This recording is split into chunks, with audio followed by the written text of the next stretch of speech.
So, in today's podcast, why you should send all your kids to the seminary. All your kids to the seminary. That's a lot for you to send. And the Glenn Gower podcast starts right now. Hey, welcome to the Glenn Gower podcast, the best podcast you'll listen to all day. Sponsored by Mission been a while. Blueprint. How you been? What's going on? What's going on in the world? It's, listen, ladies and gentlemen, it's good to be back. It's good to be back with Dennis again, podcasting. Quite honestly, I just needed a mental break. Did you have a mental breakdown? No. I could sure use a breakdown. Send me to the hospital for 6 weeks. No, I'm doing really, really well. You know, I just needed a mental break. I've been in ministry for 30 years. If you're a priest or pastor, you get breaks. That's called sabbaticals, yeah, right? I've never had a sabbatical in 30 years. Well, you need to take one. Well, I kind of took a micro one for 6 weeks, so it was nice. Just kind of clearing my head. And I don't rest well. There's a lot to clear up there. There is. Do you rest well? Do you know how to rest? No, not at all.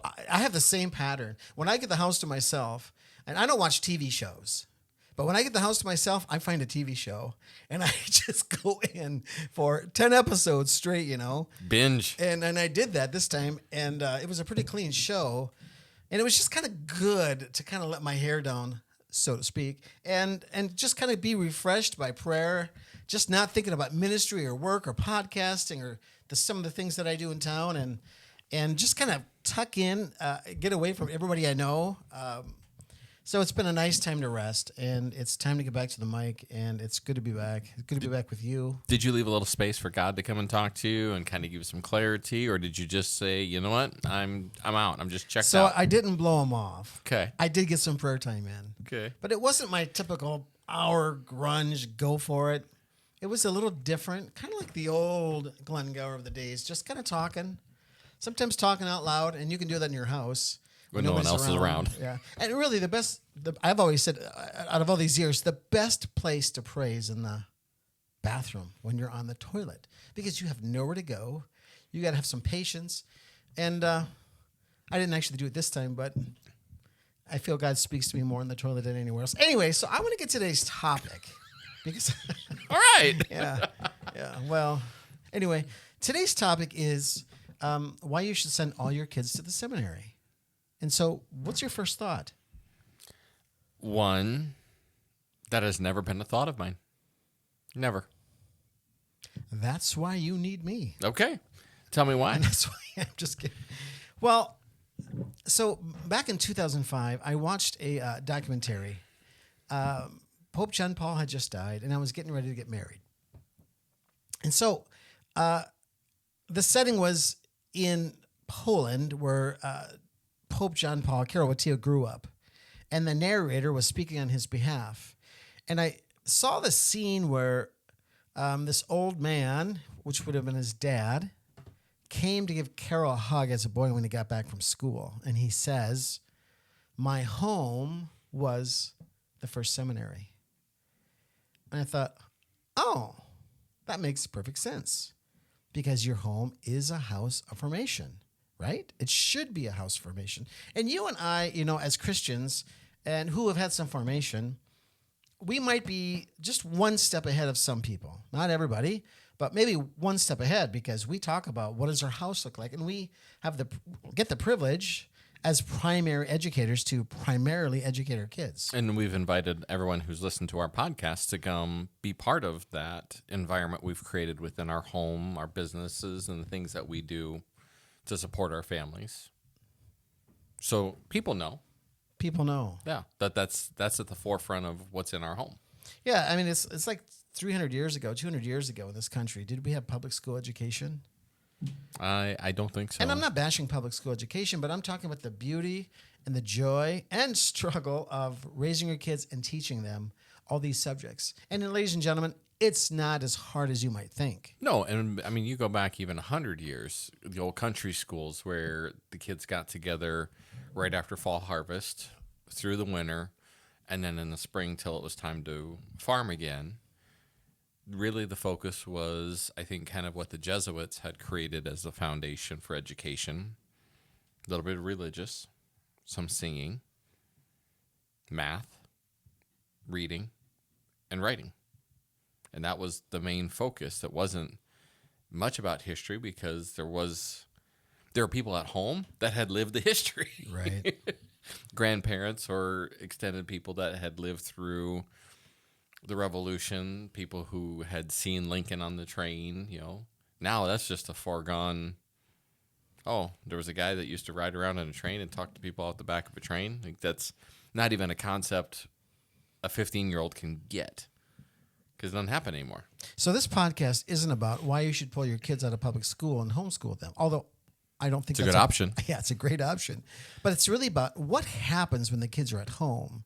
Because the reality is most parents, both of you are working, and the government is taxing both of you. And I think that was actually the reason why women went to work, believe it or not, was to tax another person in the household. Well, think about there's 168 hours in a week, Sunday to Sunday. If you average 8 hours of sleep a day, even your kids, 10. That's 70 hours. That still leaves you over 90 hours a week that you're awake.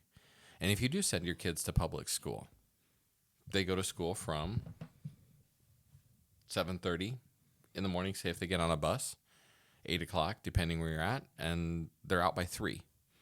Now, maybe you've got them in after-school programs. They're there till 5. But generally speaking, it's an 8-hour day. 5 days a week. That's 40 hours. Well, 40 from 90 still leaves over 50 hours a week. Your children are home with you if you choose to be home with them, but you're in proximity to them, whether it's in the car or going to activities or whatever. But you got 50 hours a week.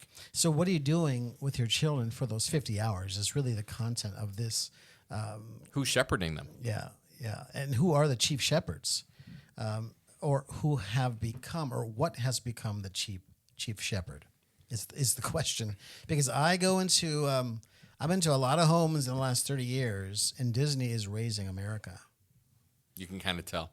Yeah, you can tell. I mean, kids are looking weirder all the time, just like they're in some kind of movie. Right. And multicolored hair and here's the question: less clothes. I mean, do you want to be proud that your child knows all the Disney movies, or maybe he knows every player that plays for the Vikings and he follows all these stats? Or would you rather have your kids know the real important things in life?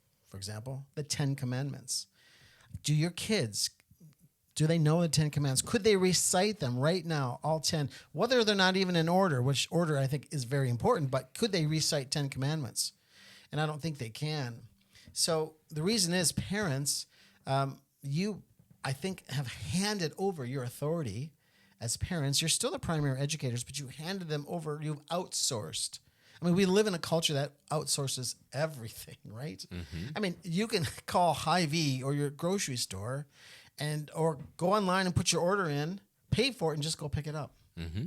You don't even walk into the store and interact with people. Don't have to. Right.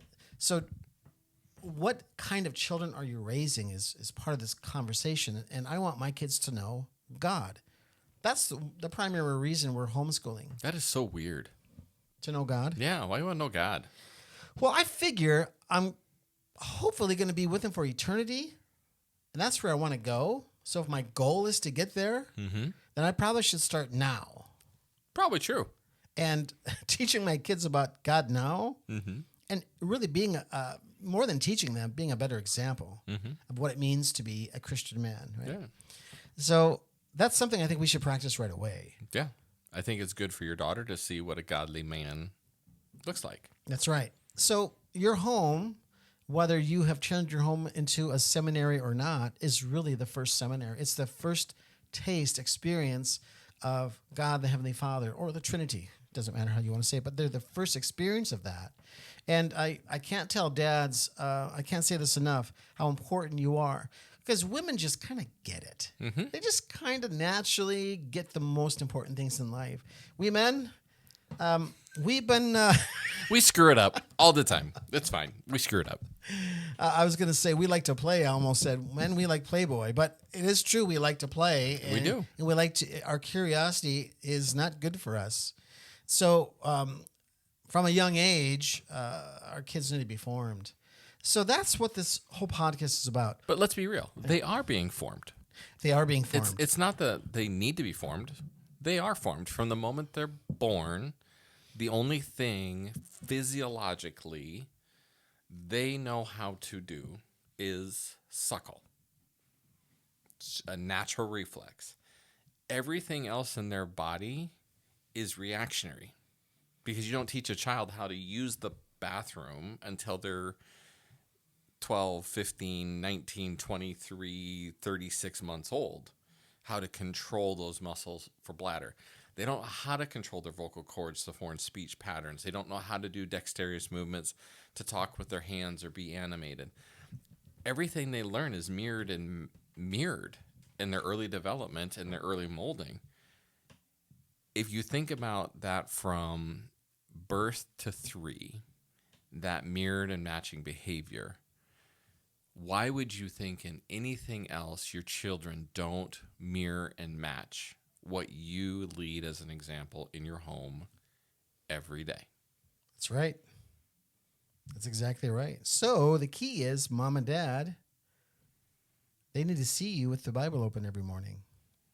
You know, for us Catholics, with the rosary in the hands, with your prayers, right, on your knees.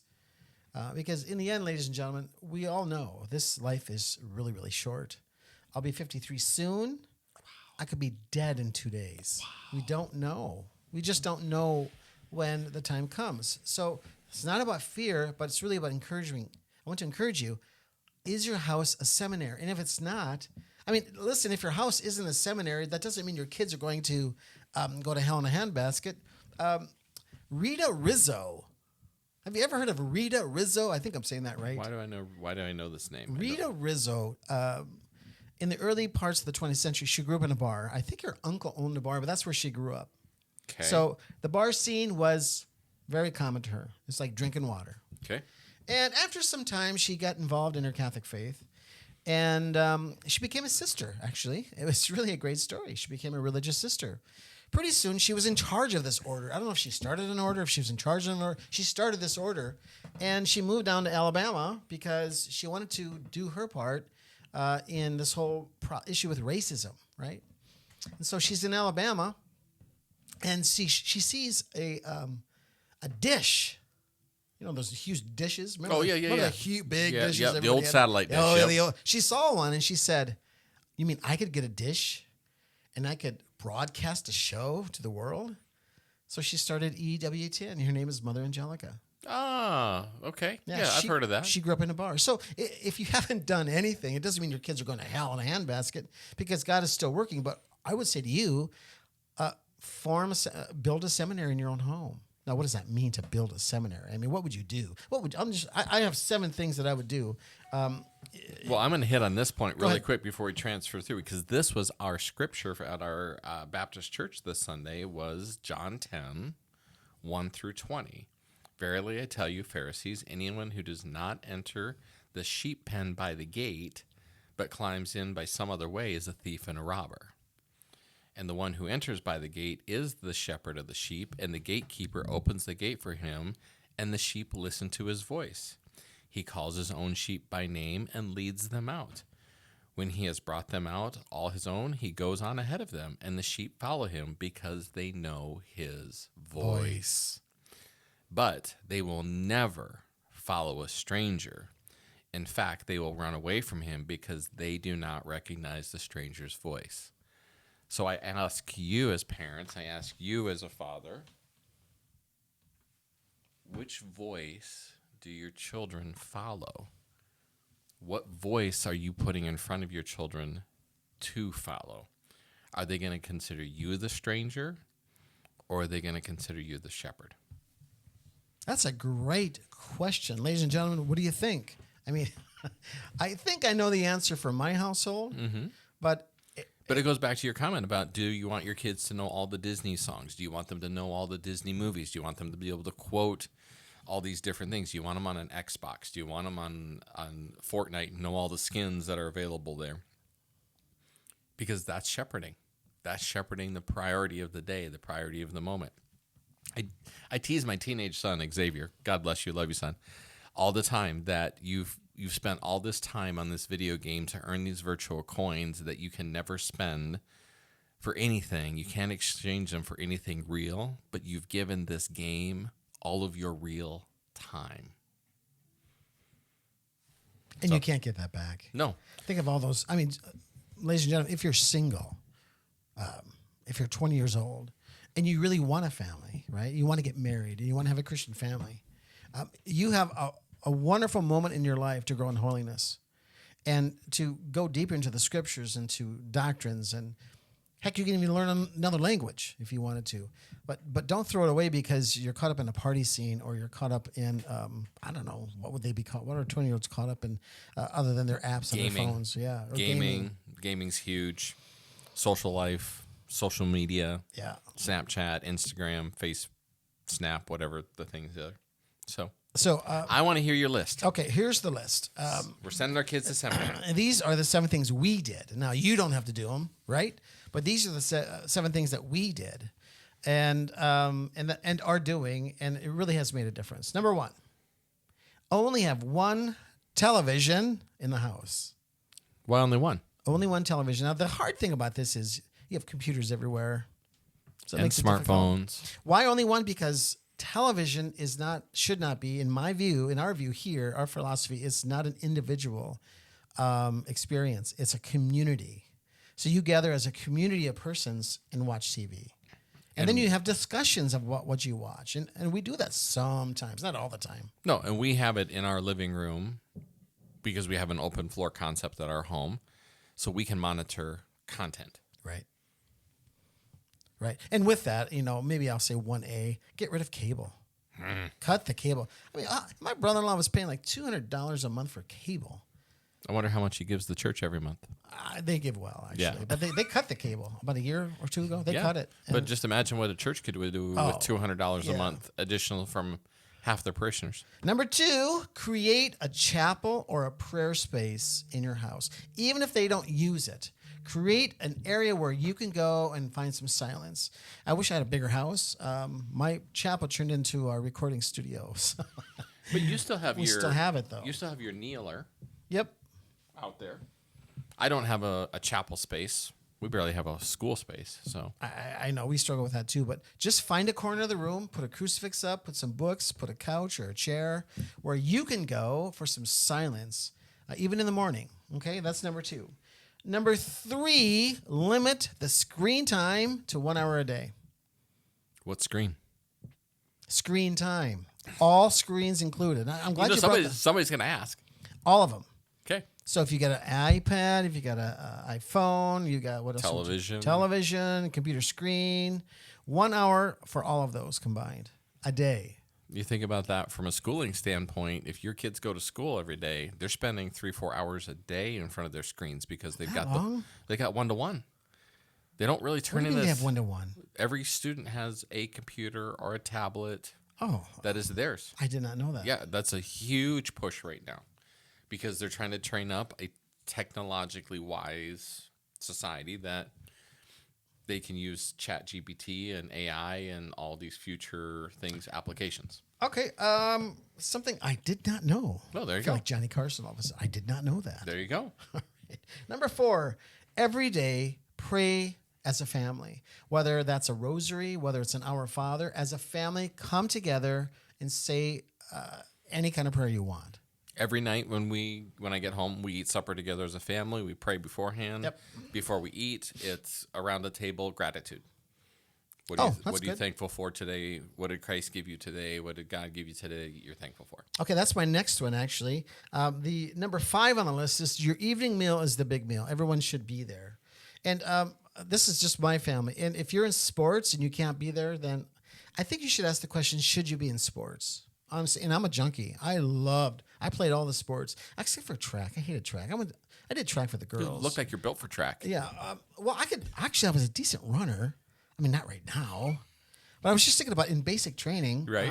I ran my 2 mile in 11:45, and for this body stature, those are 2 5-minute, 50-second, whatever it is. That's fast. It's not miles. bad for me. No, that's fast miles. It's not bad, but anyway, your evening meal is a great time to check in and maybe just have one little nugget. Like last night, I did ask, who can recite all 10 commandments? And 2 of my kids could do it, but the other 3, and they're younger, so you can't expect the younger ones to get them in order. But what a great time to teach them about the commandments. Like one has said, well, what is adultery? Thou shalt not commit adultery. What does that mean, Papa? Oh, it'd be like me falling in love with my neighbor's wife. And I want to spend time with her. And anyway, So we at our home, just because, I mean, people who listen know us, they know our lifestyles. So our kids are active in a fair number of after-school evening activities, from soccer to swimming to we did t-ball this summer. And what we do is we have a pre-game snack or pre-sport snack, which is usually hard-boiled eggs or something to give the boys some energy, and maybe a little bit of carbs like a What's It bar or something like that. But then our meal, no matter when it is, when we get home, then we sit down and have our evening meal when we get home. perfect. Yep. And I mean, that can mean we're home at 7:30, 7:45, and we have a 15-minute meal and everybody's to bed by 8:15. But we always, we keep that tradition even with our evening sports. So you send your kids to bed at 8 or 8:15? Yep. All of them? All of them. What the heck am I? I'm doing this wrong. Anyway, I'm doing it all wrong. Now, number 6. Let's get to number 6. Make the Word of God come alive. So there's many ways you can do that. One of the things I like to do is just read a short phrase. And whatever the phrase is, just a really short phrase.